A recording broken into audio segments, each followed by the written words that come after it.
रजनी को बचपन से ही पेंटिंग का बहुत शौक था। वो हमेशा से ही पेंटर बनना चाहती थी, पर उसकी माँ और पिताजी ने उसको कभी भी इस चीज के लिए सपोर्ट नहीं किया और उसकी शादी नीरव से हो गई। नीरव रजनी को बहुत प्यार करता था, पर रजनी हमेशा चुपचाप ही रहती।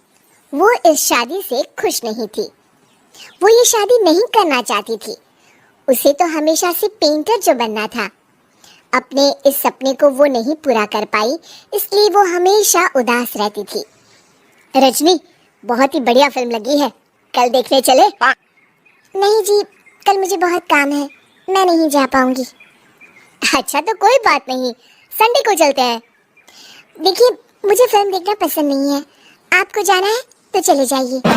नीरव को मना करके रजनी वहां से चली जाती है और अपने बैग को खोलकर उसमें बंद पड़े ब्रश और कलर्स को देखकर रोने लगती है। रजनी, चलो ना कहीं बाहर खाने चलते हैं, कुछ तुम्हारी पसंद का। जी मुझे नहीं जाना, मेरी तबीयत ठीक नहीं है। रजनी वहां से चली जाती है। नीरव को समझ नहीं आता कि रजनी उससे इतना दूर क्यों रहती है। वो जब भी उसके साथ वक्त बिताना चाहता है, रजनी कोई ना कोई बहाना बना देती है। एक दिन घर पर कोई नहीं था। रजनी घर का सारा काम जल्दी से खत्म कर लेती है। घर पर अकेले होने के कारण वो सोचती है कि वो आज पेंटिंग करेगी।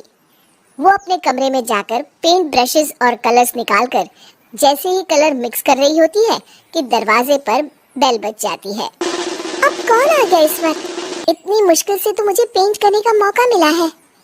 रजनी दरवाजा खोलती है तो उसकी सास अपनी सहेलियों के साथ खड़ी होती है और सब घर के अंदर आ जाते हैं। अरे बहू, सबको शरबत बनाकर पिला दे, बाहर तो बड़ी गर्मी है। जी। रजनी पेंट ना कर पाने से उदास हो जाती है। उसे गुस्सा भी आ रहा होता है कि उसने इस शादी के लिए हाँ क्यों कह दी। वो रसोई में जा रही होती है कि उसकी सास उसे रोकती है। बहू, सबके खाने का भी इंतजाम कर लेना, आज का लंच तो ये सब यही करेगी। हाँ। रजनी बिना कुछ कहे रसोई में चली जाती है। सबके लिए खाना बनाती है। सब खाना खाते हैं और रजनी घड़ी देखती है कि ये सब कब जाएंगे ताकि वो अपनी पेंटिंग कर सके। जब शाम होती है तब सब चले जाते हैं अपने घर। अरे बहू, सब तेरे खाने की तो बहुत तारीफ कर रहे थे, सबको बहुत अच्छा लगा खाना। आपको मुझे सुबह बताना चाहिए था ना कि आपकी सहेलियां आ रही है। पता भी है कितना वक्त लगा सारा खाना बनाने में। अरे बहू, तू ऐसे कैसे बात कर रही है मुझसे? तो और कैसे बात करूं? मैं इस घर की कोई नौकरानी नहीं हूँ कि इतना काम करूंगी। रजनी अपने कमरे में जाकर दरवाजा बंद कर लेती है। शाम को जब नीरव आता है तो उसकी माँ उसे पूरी घटना के बारे में बताती है। क्या रजनी ने आपसे इस तरह बात की माँ? हाँ, और पता नहीं उसे क्या हो गया है, शाम से बाहर भी नहीं आई है। मैंने तो कई बार आवाज दी, खाना भी नहीं खाया उसने। तू ही बात करके देख ले बेटा। नीरव अपने कमरे का दरवाजा खटखटाता है। रजनी, दरवाजा खोलो, मैं हूँ।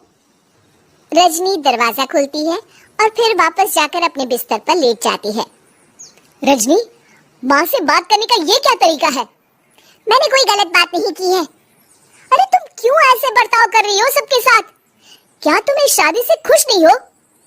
रजनी कुछ नहीं बोलती। अरे बताओ मुझे रजनी, क्या ये शादी तुम्हारी मर्जी के खिलाफ हुई है?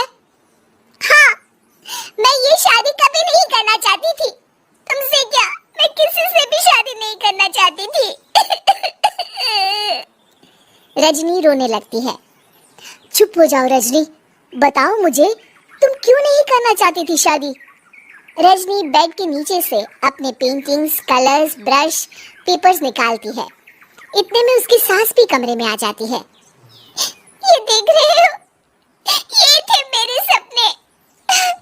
मैं पेंटर बनना चाहती थी, पर माँ पापा ने कभी सपोर्ट नहीं किया और मेरी शादी करवा दी। मेरे सारे सपने टूट गए।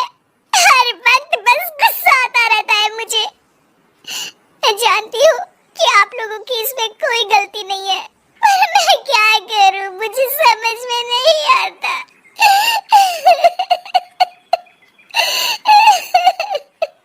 रजनी फूट फूट कर रोने लगती है। मुझे माफ कर दीजिए, आप दोनों के साथ मैं बहुत बुरा बर्ताव कर रही हूँ। अरे रजनी बेटा चुप हो जाओ तुम। नीरव पानी लेकर आता है। ये लो पानी पियो और शांत हो जाओ। रजनी पानी पीती है और उसकी सास पेंटिंग्स देख रही होती है। अरे नीरव, हमें तो पता ही नहीं था कि हमारी बहू कलाकार है। अरे कितनी अच्छी पेंटिंग्स बनाई है, देखो तो। ये वाली तो मैं अपने कमरे में ले जाऊंगी। आपको ये पेंटिंग्स अच्छी लगी? अच्छी नहीं, बहुत अच्छी लगी। और तुमने हमें बताया क्यों नहीं? तुम जब चाहे पेंटिंग कर सकती हो रजनी। हम तुम्हारे सपनों को पूरा करने में तुम्हारा पूरा साथ देंगे। हाँ बेटा, हम कला की कद्र करते हैं। हम कलाकार तो नहीं, पर मुझे गर्व है कि मेरी बहू एक कलाकार है। रजनी, नीरव और सास तीनों हंस पड़ते।